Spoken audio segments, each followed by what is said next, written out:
Is law enforcement ready to crack down? It's a newsmaker edition of Week in Review. The Kansas City Police Chief is with us as we take a closer look at the challenges of enforcing a stay-at-home order. The top doctor in Kansas answers your questions as our health picture grows worse. And how do you educate nearly 500,000 of our region's kids from home? We find out as we check in with two of our school superintendents on both sides of state line.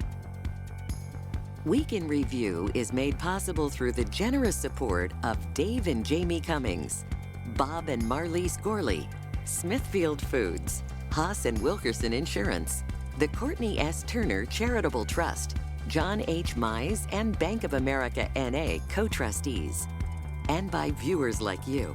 Thank you.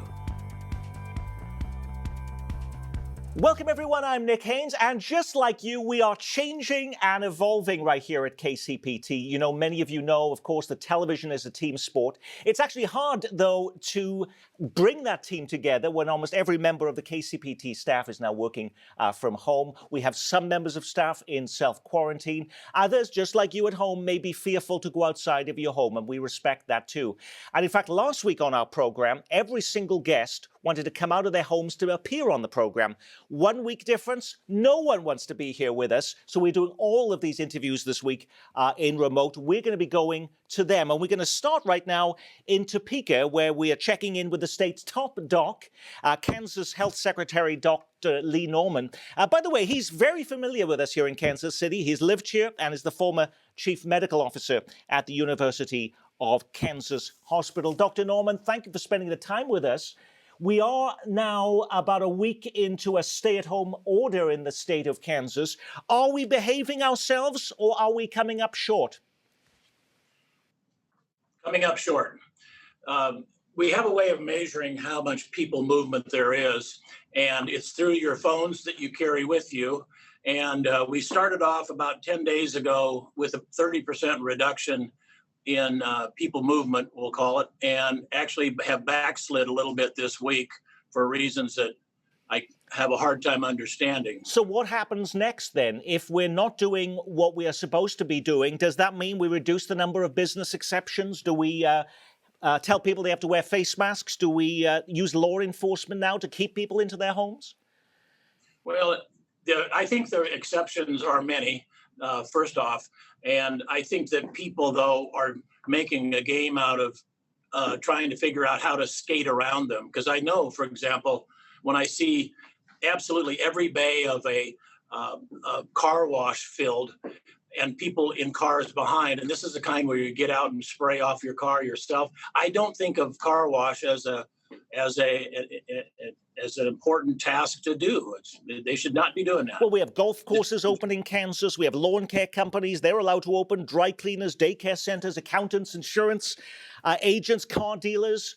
I also see in the exceptions in the state of Kansas stay-at-home order, we have gun stores, but also places of worship that they can, as long as they're maintaining social distancing, they can still continue to worship. Would you be worried if a church or synagogue here in Kansas City looked at that and said that was an invitation to reopen? And we've seen congregations get together. We had a church event in Kansas where we know there were people infected. Matter of fact, the person who put it on, it was the organizer, is hospitalized now with coronavirus.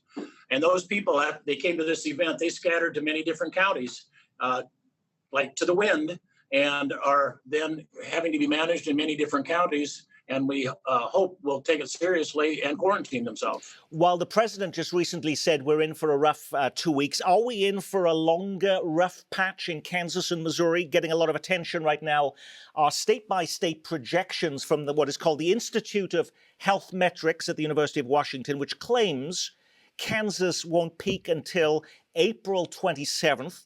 Missouri even later on May 18th. What does this actually mean? And do you agree with those projections, Dr. Norman? Yeah, there's about 3 or 4 favorite forecasting methods. We're going to get an updated one this afternoon at 1 o'clock. So I'll be have the freshest numbers this afternoon. The University of Washington is probably the most favorable one. And I had us about April 24th with the peak number, and we would be able to manage that if indeed we hit those numbers with the current number of hospital beds, ICUs, ventilators, et cetera. We see almost every single week in Kansas City, there is a local news story about the state of Kansas just a day or 2 days away from running out of face masks, running out of testing kits, running out of ventilators. Is that still the case, or has the supply chain now caught up? The supply chain has not caught up, and we're not 1 or 2 days away. We're more like a week or 2 weeks away on test kits themselves. But the swabs that are used to gather the sample from the nasopharynx, we're real short on those, and those are just a few days away. So, and PPE, the protective equipment, we are definitely getting low on, even though we've gotten our allocation from the strategic national stockpile. So that's dangerously low, yes. You know, we get a lot of calls and emails and text messages from our viewers. Susie in Mission is annoyed that people are leaving their homes without face masks. You've discouraged that in the past. Is that changing that perspective? Well, we're following the CDC guidelines. They're the people that do the research and give us the best, what we feel are the best guidelines. And we've discouraged it for two reasons. One is that people mess with them and they contaminate themselves or their own face despite the mask. And secondly, we want to make sure we preserve the protective equipment for the people that are in harm's way, the healthcare workers, first responders, et cetera. So on the one hand, they're not very effective. And secondly, we are kind of rationing them to a bit. But I'll tell you, Nick, the CDC is re-looking at this now, and it wouldn't surprise me to see, because of the fact that we've not been able to bring down the COVID-19 numbers, it wouldn't surprise me to see a change in that, because it did appear to have some positive impacts in South Korea and Hong Kong. Okay. We see a new study, by the way, from the Journal of the American Medical Association that says these 6-foot distancing is an outmoded view of disease transmission that dates back to the 1930s. And when it comes to people coughing and sneezing, MIT researchers find really actually it could spread up to 27 feet. It sounds extraordinary, but that's what's coming out from the Journal of the American Medical Association. Is that helping or having any effect on your view in Kansas about changing the distancing requirements? Yeah, one study does not a body of literature make, number one. And certainly an abundance of caution would say the farther the better. And see, Nick, one of the things that is important to understand is what that 3 to 6 feet or whatever measure is about droplets, and it was believed that the coronavirus is transmitted in droplets, which is distinctly different than measles virus, for example, which is airborne and hangs in the air for a long period of time. It was believed that coronavirus was in these droplets, which eventually, in a fairly short period of time, find themselves to the floor and not hovering in the air. That's where that recommendation came from. But, this is a new virus, and we're learning every day. So, yesterday's, golden rules may not apply today. If we see studies right now that show it peaking in Kansas on April 27th, what happens after we peak? Does the state then just relinquish its stay-at-home order? Well, we don't have an exact trigger. You're asking what is the new normal going to be? And we don't have an exact trigger to say, oh, okay, now this is the new normal. We'll have to definitely get on the downhill slide on the other side of the peak. So what are you looking for then? What statistic or incidents do you want to see that would say this is what we do, this is when we would lift that stay-at-home order? Well, intellectually, it would make sense to say we need to be at least 14 days after the peak, because that's the incubation period, and then we would, I think, really reevaluate where we are at that time. It should drop rather dramatically if we stay at home well. We have in Kansas City the big Slick celebrity event. They just announced this week that they're canceling. That's an event, by the way, that's happening in June. If you were in the planning business of reorganizing, reschedule events that happen in Kansas City, when would you be looking to reschedule those events? Would that be July, August, September, next year? It would be July, August. The question is this going to be seasonal? Will it drop off in spring or early summer? And if it comes back in the fall, and there's a good argument that it'll come back with a vengeance in the fall, there might be a sweet spot in there to allow certain things to occur. Now, last week you gave us this advice: stay home and stop exploiting the exceptions. Is that still the best advice you can offer, Dr. Norman? Yeah, it really is. Some people are making a game out of it. I even talked to one young person yesterday that said, I was going to go give blood. And she talked to one of her friends and said, I'm going to go give blood. And they both knew because of their foreign travel that they wouldn't be able to give blood, but it allowed them to sit together and mingle for a while, an hour or two, while they're waiting to be ruled out for donating blood. And this person knew it up front, but donating blood is an exception. And that's a bunch of bull. They shouldn't be doing that. He is the chief health official in the state of Kansas, Dr. Lee Norman. Thank you for joining us from your office within a stone's throw of the state capitol there in Topeka. Thank you, Nick. Good to see you again. Thank you. Still to come on this Newsmaker edition of Week in Review. How are our schools handling this first full day stay-at-home order on both sides of the state line, by the way? We'll check in with two school superintendents. But first, how are we handling this emergency stay-at-home order? And is law enforcement about to take a heavier hand in making sure we comply? Stay with us as Kansas City Police Chief Rick Smith joins us next. You're watching Kansas City Week in Review. And connecting with us now from Kansas City Police Headquarters is Chief Rick Smith. I have to ask you, Chief Smith, are you being besieged, first of all, by people in our community calling police headquarters and 911, complaining about their neighbors and others in the community for not abiding by these distancing rules? Well, first, Nick, it's good to see you. I'm glad we could connect in this manner so we could chat. We've had some calls. We've tried to refer those calls to the 311 system. We don't want to make those emergency calls. They're not of emergency nature. So we're funneling those calls through the 311 system, and then they get referred over to the police department from handling for the city. So we have a system that's working. Have we received calls? Yes, we have. Besieged, I think that's probably a big word, but we have had calls. You know, since this emergency went into effect at the beginning, you said, we're not going to be intervening much. We're not going to be stopping people. We're not going to be making arrests. We're in this now for a while. Has that approach changed? Are you now making arrests? Are you now fining people? We have not made a single enforcement that I know of. Have we talked to people? Have we had some conversations with people? Hey, we need you to do this for all of us, not just because of what you want to do, but because this is a society thing and we want everyone to have some responsibility to help one another out. So we've had those conversations with some people, and I got to tell you, Nick, for the most part, everyone's been great. Of course, out of a city of 475,000, you're going to have some people that you have to talk to more than once, and we have some of that. But for the most part, I think people are doing their very best to try and defeat this virus to the best way we can. With bars closed, with restaurants closed, with nightclubs closed, we were told that we'd see violent crime go sharply down in Kansas City. Has that happened? No, it has not. We've seen some reduction in property crime, but actually our violent crime, we have not seen any reduction. As a matter of fact, the first couple of weeks, we saw a slight increase in our non-fatal shootings. As you know, we've had several homicides during this period. I think some things have slowed down our homicide rate, but our shootings last night on the recap, it was full of shootings.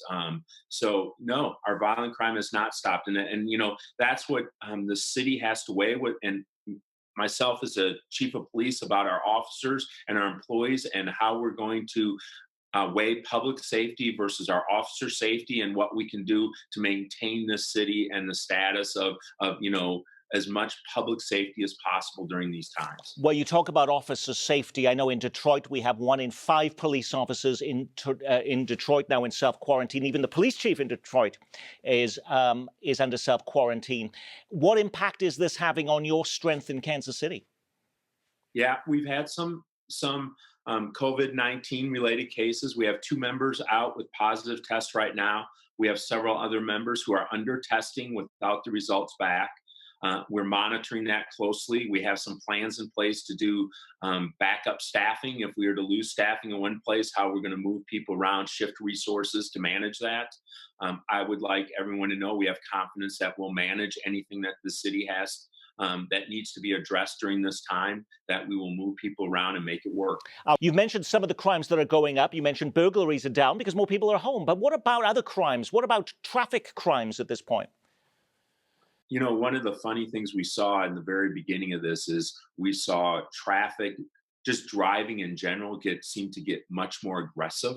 We don't know if that's because there was less people up on the freeways, but our traffic officers were telling us about how aggressive people were driving. And so we did not refrain from doing traffic stops. We thought that was needed for the overall public safety of the city. So we've continued to do that up to this point. I foresee us continuing down that path as long as those who want to take advantage of the situation. I saw one story about some of your officers in a speed area checking the traffic in a 55-mile-per-hour area, and nobody was going less than 80. Do those people still get tickets sent to their home? Do those fines and points on their licenses still count, even with a coronavirus? Yes, they do. And we issue the tickets there on the scene when we do it.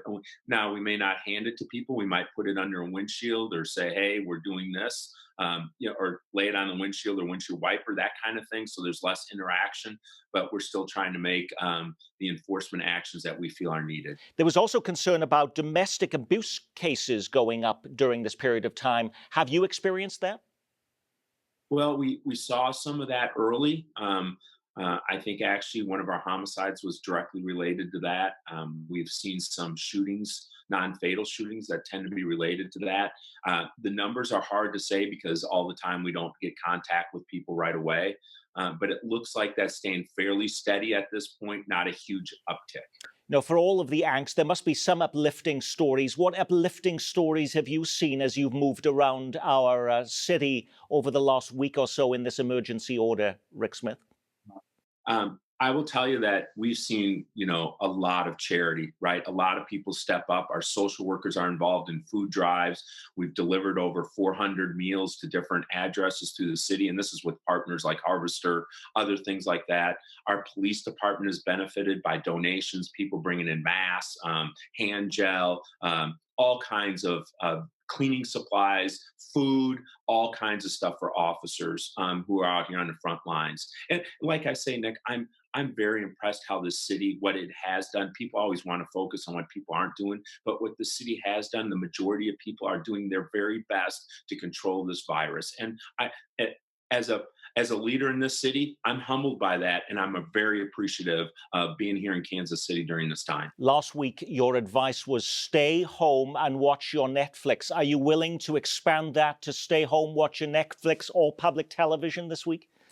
I thought about that when you emailed me, Nick. I knew that was coming. Okay. So, yes, I'm going to expand that. Okay. Chief Rick Smith, thank you so much for taking the time to be with us this half hour on Week in Review. Thank you, Nick, and I look forward to seeing you in person. Thank you so much. One of the big unanswered questions of this week during this emergency order, of course, is our schools. How are we going to be actually educating 500,000 of our region's kids while they're at home? Coming up next on Week in Review, we're going to see if they're tearing their hair out in our school systems with two area school superintendents. You're watching Kansas City Week in Review. It's finally back to school on both sides of state line, but how are they educating our children when the students can't physically be in the classroom? We're going to find out right now as we're checking in with two area superintendents. We have the head of the Kansas City, Missouri School District with us, Dr. Mark Bedell. Also with us from the Kansas side, the superintendent of Blue Valley Schools, Dr. Todd White. Thank you so much for spending the time with us. We knew this was going to be a very strange time. We knew it was going to be a remarkably totally different, uncharted territory. What has been, first of all, Dr. Bedell, the biggest challenge for you? Well, the biggest challenge at this point is making sure that we are making contact with all of our scholars. We have been very intentional in working with our building principals as they are adjusting to this new norm of utilizing Zoom conferences to speak with their teachers to get a count so that we have some level of accountability for where our students are and what they're doing. Now, we were told that internet access was going to be a problem. Did everyone have a laptop computer? Even if they did, was it in working order? Did they have access to a printer? Is it internet access issues that are the biggest issue for you? We know that we have digital deserts, and that is a major concern of ours. And I think as we go in this show, I'll be able to share some of the things that we're doing to address those areas. But we've been doing this since 2015. This event is forcing us to have to be more intentional. And I think doing some things that we may have been hesitant or a little afraid to do that we should have done a while ago, we're now at a position where we don't simply have a choice, and everybody needs to adjust to embracing the digital devices that we have to leverage teaching and learning. Dr. White, are the challenges the same for you or are they different? Well, I would say that the challenges are similar in terms of reaching out to our students. And certainly our teachers have been very intentional in doing that, either through Zoom calls or even telephone calls regarding that. It's been interesting in making sure that we can continue the type of learning that we've become accustomed to, albeit now in a very different format. We knew there were going to be challenges, Dr. Bedell. Are there some things, though, going better than you could have possibly anticipated? Well, the first thing I would tell you as a parent of 3 children in the school district, I get to see firsthand how hard our teachers are working and the aggressiveness of which they're utilizing the technology. If you have a student who doesn't have internet access at home, they don't have a laptop computer in working order, what are you doing? Are you sending mail-in packets to those students? Yes, sir. We've mailed packets to all 15,400 students in our system. We've uploaded work packets to our website that also have links that give some actual lessons that align to those particular standards. And then even at our food sites, for families that did not receive the packets, we had at all 4 of our food distribution sites packets available that we were able to hand deliver to families. Are you mailing packets to Todd White? Because presumably not everybody in our district has internet access and also a working laptop. Right. Yeah. So we've reached out to our families, and we have about 600 families that are requiring the materials in paper form. And so we've had the opportunity to print those off in our print shop, but utilizing our bus service to deliver those to the doors of our families. If you think about it, during the regular school year, and I know Mark's the same way, we have 60, 70 or so languages that are spoken. And so just to turn this on a dime into an e-learning aspect, there are additional challenges that we need to meet if we were face to face. And now in some ways, they're a little bit more dramatic when they're in an e-learning format. Now, if you don't have children or grandchildren in the home, you may not realize it's not as if the children are going to be online all day long. I have a daughter, Dr. White, who's a high schooler. She tells me, really, she's only on for about an hour, a little bit in the morning, a little bit in the afternoon. Is that typical? Yes, it is. And I think that when you take a look at the instructional day now, this word of essential has really kind of come into our nomenclature in a whole variety of ways. We have regular classes that your sons and daughters attend, but again, we're not on a screen for 7 hours a day. That's not healthy. We haven't designed it that way. And so there are check-in points, and then there are screens off, and let's make sure that we can do things in a manipulative sort of way and then reconnect on screens later. What about your seniors? A few school districts I know are announcing graduation is not cancelled, but postponed. Are you still working on ways to honor your students, cap and gown and all, Dr. White? Absolutely. One of the first things that I told our community when I had the opportunity to send them a video is that we haven't canceled anything. Graduations and proms, year end, whether you're going from the 5th grade into a middle school, 9th grade or 8th grade into 9th grade, all of those things are rites of passage that we need to make sure that we take time to honor and celebrate. We're going to engage our kids because after all, it's their graduation. We want to hear from them about how to make it most meaningful. How about Dr. Bedell? Is that it postponed or canceled? So at this point, no, we have not. We postponed. We have not canceled. We recognize that for some of our students who will graduate, walking across that stage may be the last opportunity that they walk across the stage. And so for us, we know that the experience is something that's important. One of the things I would like to do, Nick, is, and I haven't shared this with my team yet, but I want to engage some of our seniors across the 7 sites that we have and put them on a Zoom conference. And we want to get some input from them and ask them, what do you all think? If it's not possible to do commencement the traditional way, give us some ideas around what you think would work for you all and what would be a good timeline to do something like that. We're going to work to engage them in this conversation over the next couple of weeks. Now, in addition, of course, to things like graduation ceremonies, there are concern among students about what does this do to their college chances. As everybody basically in the country, Dr. White, is in the same boat, does it have any implications? I'm sorry, I didn't hear your question. This was really about the college experience. Students worried about what does this mean to them. But as everyone really in the country right now is in the same boat, does it have an impact? Our counselors are making sure that they make contact with all of our seniors to ensure that those postgraduate plans are in place. So in that regard, that continues to function pretty much as is. That we want to make sure that we can build those bridges for kids. Do you get those calls, Dr. Bedell? So I have not received many calls on that. And the truth is, most of our seniors, we were concluding the third quarter. So the bulk majority of what we wanted to see out of them, for the most part, has been completed. And I don't think that it's going to have any type of negative impact on their ability to matriculate into their post-secondary options.